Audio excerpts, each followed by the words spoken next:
Welcome back to the channel, folks. If you're new here, you know what to do. If you're not new here, you better have done it. Now, I have been telling you folks, this truck is getting down to the wire. I've said it multiple times now in multiple videos, but here's the deal. We have a deadline now. A deadline, okay? December 6th, 7th, and 8th, the Gambler 500 is hosting a cleanup event in Johnson Valley. Johnson Valley, if you don't know, is where they have the infamous King of the Hammers, which is late January, early February. Okay, so they want to go out there in December, clean up all the trash, kind of just get it clean and prepped for the big race. Because the big race, I think they start prepping for it like early January, if I'm not mistaken, because there's a lot that goes on out there. Anyway, beside the point, the truck needs to be done for that event. We got to get a fuel pump, we got to get winches wired, we got to get battery boxes made, we got to get vinyls on the truck. Okay, what else do we have? I don't even know. We got to get seat belts mounted, all right? But this is going to be good. This is going to be the last video until we are running the truck. It is currently October 24th, all right? So we are close to Halloween, not quite there yet. So I have basically all of November to get this thing handled. Not long. Not long. I have 4 weekends, 8 days. I think actually 10 days. Not long at all to get this turd rocking and rolling. So let's get to it. So while I had you guys on sleep mode, I added another rack of switches. So now we have 20 switches, top 10, bottom 10. Bottom 10 won't be all wired up. Top ones are not all wired up. But now we have 20 switches overall, which I think is plenty. So if you guys remember in the last video, I told you guys the fuel pump had died. Actually, it might have been the last one. Fuel pump died towing Josiah's Tahoe. I got to his house, fuel pump, no more, okay? So we got one. We got a fuel pump right here. Nice, beautiful unit. This little guy was $270, I think it was. I don't want to talk about it. All right, anyway, we got a new one nonetheless. Let me show you what's going on with the old one, because it's kind of funky. Oh, let's not hit the head. Okay, so what we got here, old fuel pump right here. We got wires cut, and then we have, this is the fuel line that goes to the truck or the engine. This is the one that comes from the tank. So I have it all pinched off, and she's not leaking. Although we have had quite the gas spill. So now we're going to pull this guy off and then mount the new one. So here's the deal. We got the old pump, we got the new pump. Now this old pump, someone has stamped on here 8-83. And I don't think this fuel pump is from 1983. So I'm going to guess this fuel pump was from, I mean, hell, I guess it could have been. No. I'm going to guess this fuel pump was probably 8th month, 8th day, 2003. That's my best guess. But look at this. It says right there at the bottom, 8-83. It's kind of hard to see it. The 3's kind of junk. Am I looking at it backwards? No. I wonder if it was like supposed to be this way, because this is how it sat on the truck. I wonder if it was, they went to put an 8 right here and they messed up, so then they just put 8-8, and this is nothing. Yeah, that's,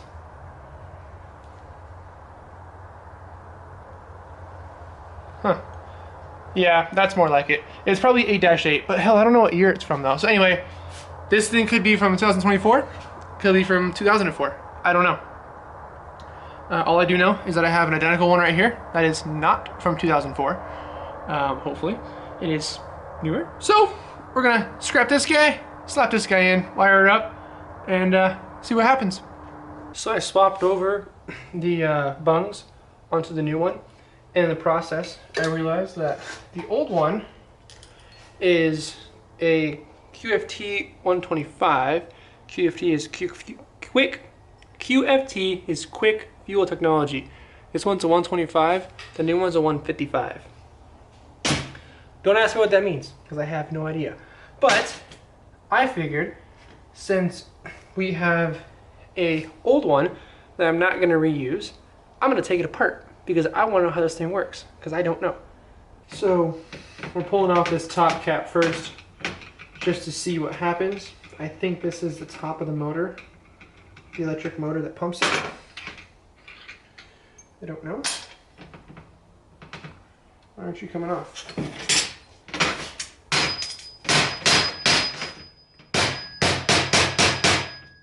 All right, it's not working. Let's swap. Oh, here we go. Oh, I was right.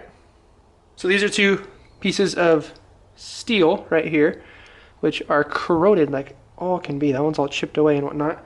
And then you have a magnetic ring going around this guy. Let me get you some light. You have like a magnetic ring going around this guy. Or for those folks that know electronics better than me, is that magnetic or is that just a copper ring? I don't know, but you can see black lines around it from where the little pieces were hitting it, little magnets. So these springs right here would push this little solenoid deal out into that guy, Let's pull the bottom off. I have a feeling this is going to be where the like siphon or gear is.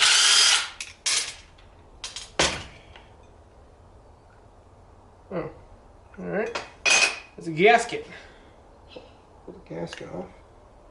Oh yeah, interesting. Oh, there's a filter. Oh wow, would you look at that?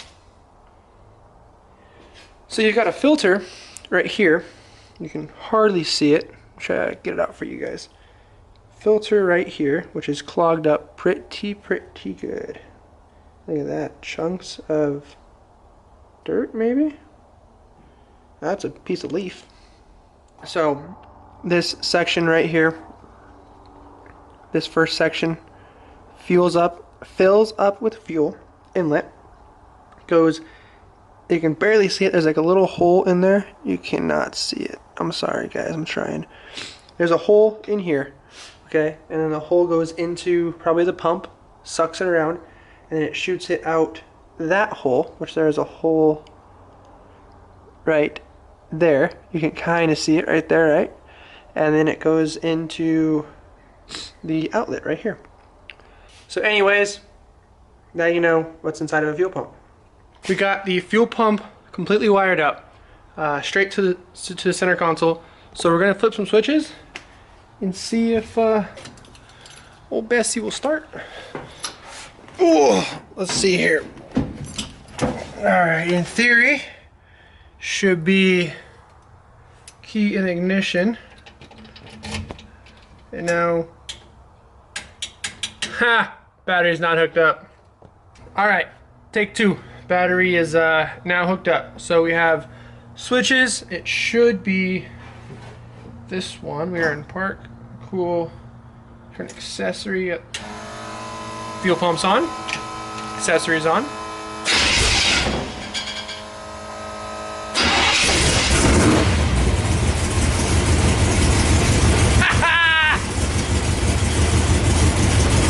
It's almost like I know what I'm doing. That makes me very happy.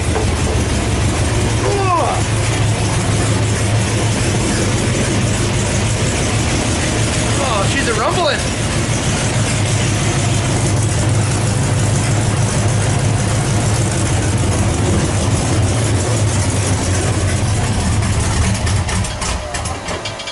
Uh-oh.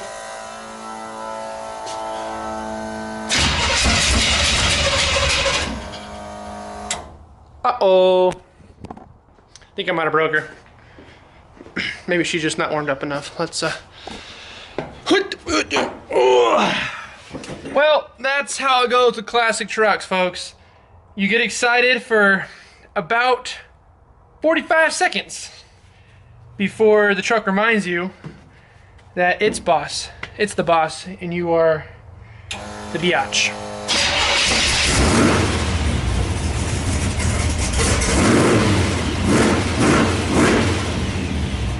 See, oh, 30 seconds, not even 45.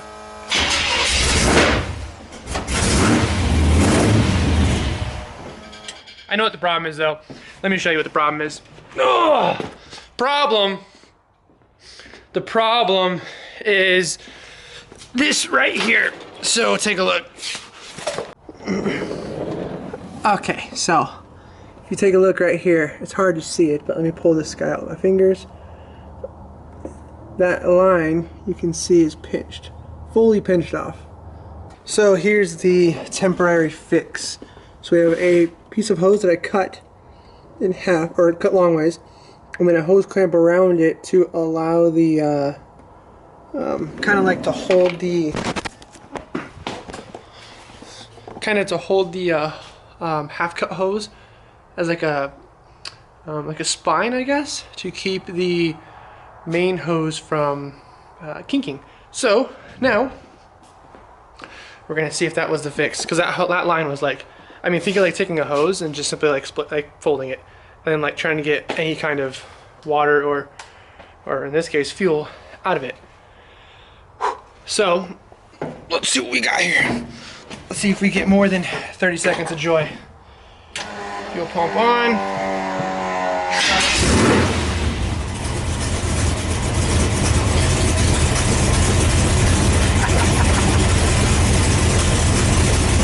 Something is so satisfying about it working, your idea of working. Look at that. We're also pulling 14.2 volts, folks.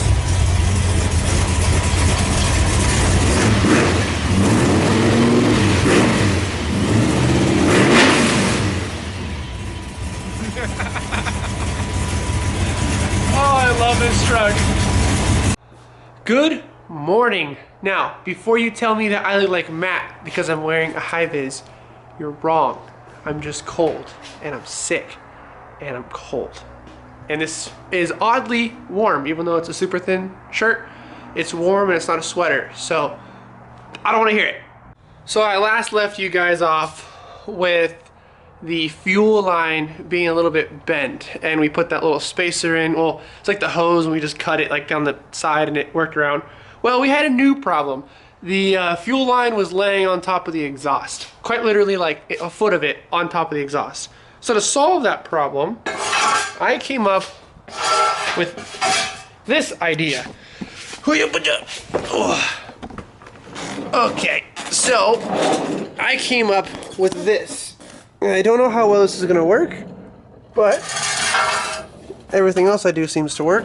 So we have a U-bolt that I had cut and then welded. There's a little bit of an opening right here, you can kind of see. And the idea is that the fuel line, which you can see we added the little piece right here. I also had to add a hose clamp right here to straighten that kink out, because it was kinked right here as well. This is coming out of the fuel tank, so we kind of have to use it, and I can't turn that, so it has to go this way.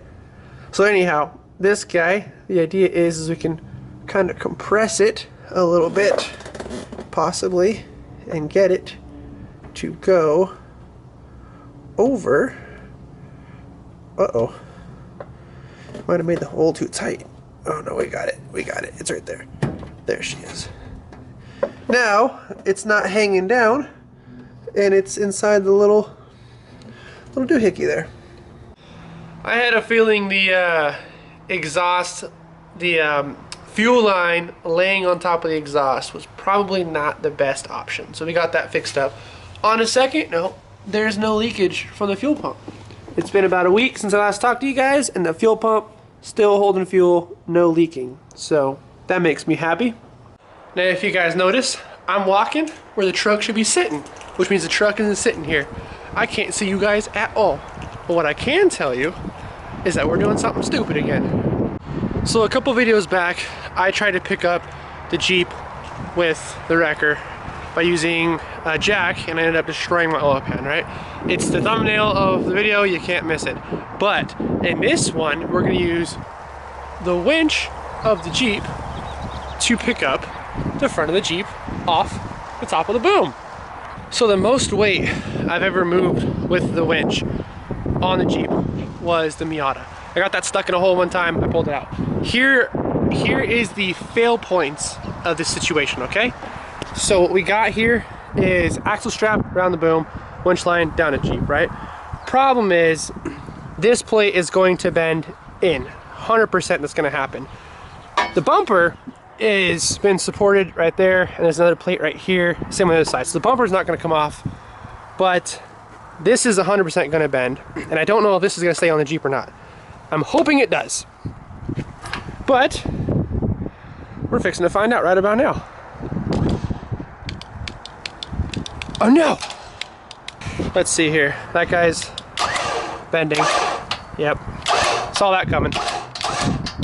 That's already bent fully.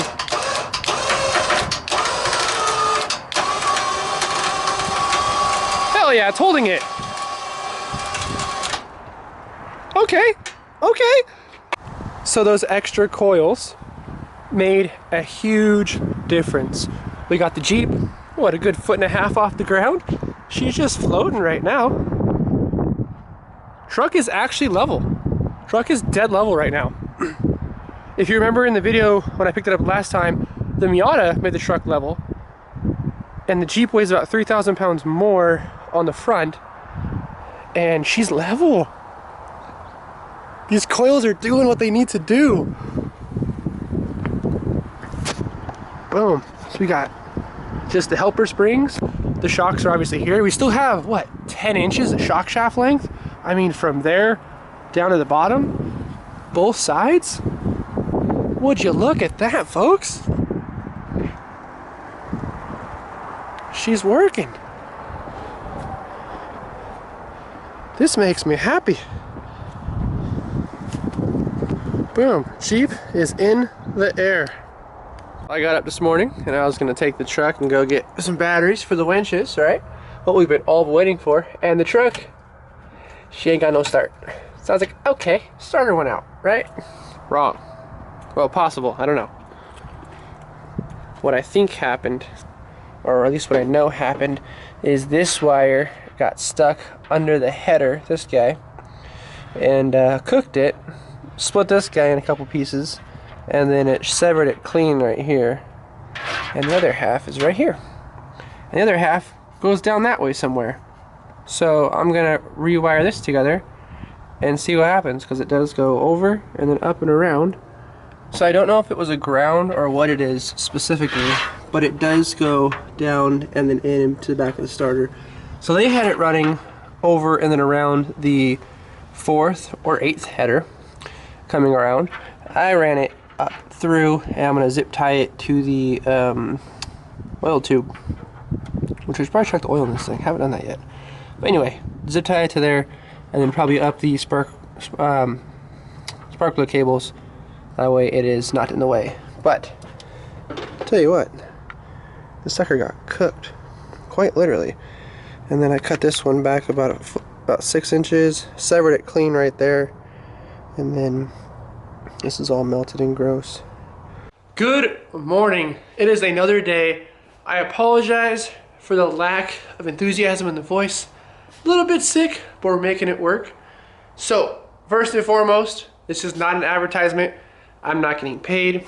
I have no affiliation. Nothing. They're just damn good batteries. We came home with 2 Duralast Golds. Now, I wanted to get Optimas. I went to 5 different AutoZone stores, or not AutoZone. AutoZone, O'Reilly's, Napa, Advanced, and then back to AutoZone again. Eventually bought these guys. And no one had Optimas. They had like 1 or 2, and then it'd be like a yellow top and a red top. And I was like, dude, no, like, I want options, because I don't know what I'm looking for. Anyway, long story short, did not get an Optima. I just got tired of it. After 5 different places. Oh, also, we took the K20 to all those places, and the K20 gave me no issues. So that's cool. But yeah, we have 2 Duralast Golds. Their CCAs are 800, so cold cranking amps, 800, 32 degree plus, 1000. So that makes me happy. But yeah, I don't know if, for those folks who don't know about batteries that much, or don't know about these batteries, they're fantastic. Like I said, I'm not getting paid at all. Duralast, if you guys Want to do something with me? Let's do it. If not, I don't care, because they're great batteries and I'm still gonna use them. I've had it in my Ranger, lasted me 9 years in the Ranger, which is insane for a battery. There's one in the F100, there's one in the Wrangler, there's one in the Miata has one as well. The K20 has 3 now. They're just fantastic, fantastic batteries. So if you're looking to get a battery and you need something and you want it to last you and just work and give you 0 issues, Duralast Golds. And if you're worried about the cold, you folks live up in the north. I had my Jeep in Washington, and it went last year, was winter. The coldest I started the Jeep in was -4. No problems. Started up just fine. So, Duralast Golds, they just frickin' work. So we've got the battery tray made. 2 batteries, just a 1-inch border, nothing crazy. This is how you know things are getting serious, because we're fixing to destroy a 1.5-inch strap. The 1-inch strap that's holding the battery in the engine bay, don't care about that. It's like $4 per strap, no big deal. But the 1.5-inch, boys, this is dirt bike material right here. This is dirt bike territory. We're talking Harleys. You gotta tie down a quad if you're into that stuff. This is expensive. And we're gonna sacrifice a cat strap? Come on.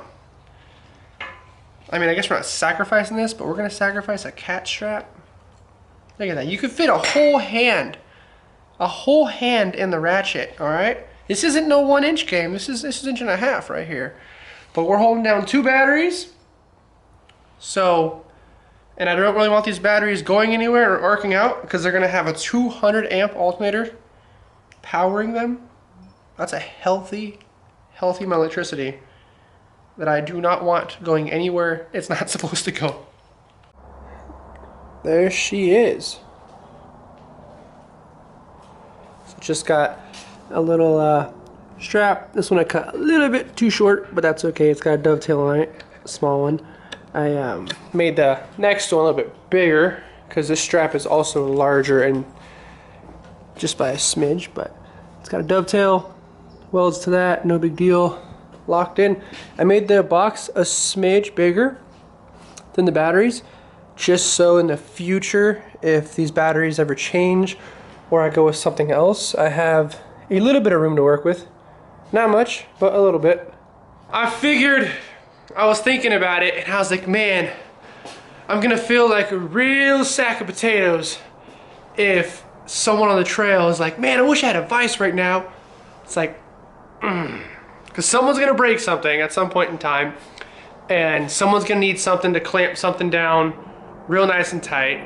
And realistically speaking, with the vise being right there, it's really not in anyone's way. Like, the booms can still move. It's not doing anything crazy.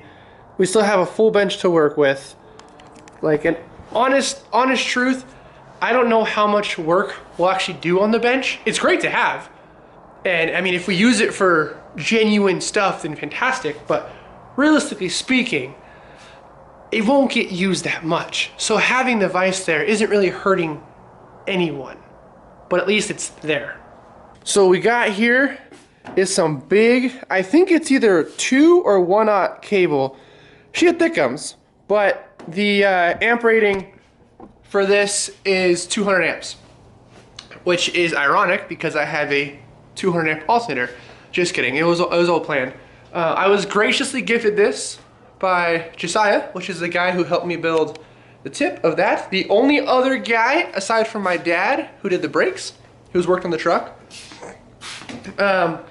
So I'm gonna start running wires and mounting switches and getting all of the nitty-gritty figured out for this this here winch setup. So in theory, by the end of today, and for you guys, the end of this video, we should have a working wrecker. That's a very interesting concept. Alrighty, so what we got going on here is we got built on alternator, 200 amp alternator here. There's the original alternator, charging battery. 200 amp alternator for the Winches. Big boy line, the one I just showed you guys, going down, over, right here, and then it goes under that guy.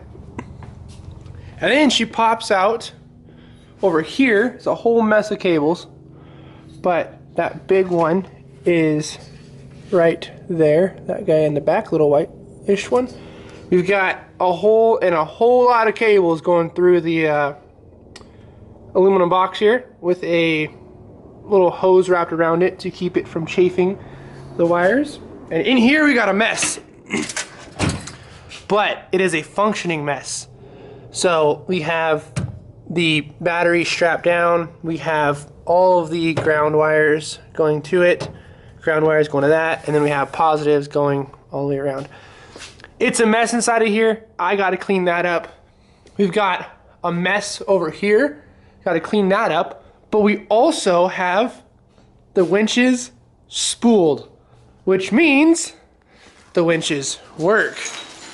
So we have 2 of them right here. So we also have these guys mounted. We have driver, pass, and then belly.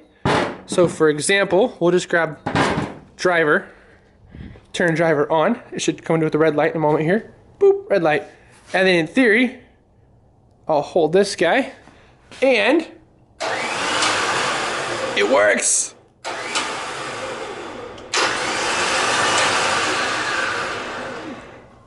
Got the belly winch in. I gotta find a home for that guy. Maybe you just put like a little bracket off this side, like right here or something. I don't know. So we got the boom lines doing their work now. Both lines are coming up the spine of the boom, through the pulley, out the ferry lead, and then down off the back of the truck. And it's holding the boom up. It'll still move a little bit, but it's keeping that weight on it. But if you remember in the early videos when we built the tip of the boom, I had to cut, so this bracket looked like this bracket, and I had to shave the side of it so that way the winch line would go through it. And that's why, right there. But the winch line clears it, no issues at all on both sides.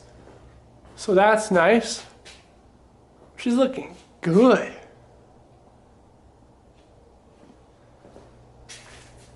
Not too bad, huh? So I hope you guys enjoyed this one. I know it's been a long time coming, but this truck has been a huge part of this last year for me. I bought it in March 27th and it is currently November 5th. So, or November 6th actually. But I hope you guys enjoyed that. The next video is gonna be a little bit of little softy video. I'm gonna give you guys a good backstory on the whole truck and the whole process to get here, and just a very personal experience to me and this truck. And then after that, we're gonna start working this thing. So stay tuned for that. We are just getting started. Like, everything else was working from negative to 0. We're at 0, we're fixing to go up. So thank you guys for watching. Hope you enjoyed this one, and stay tuned for the next couple.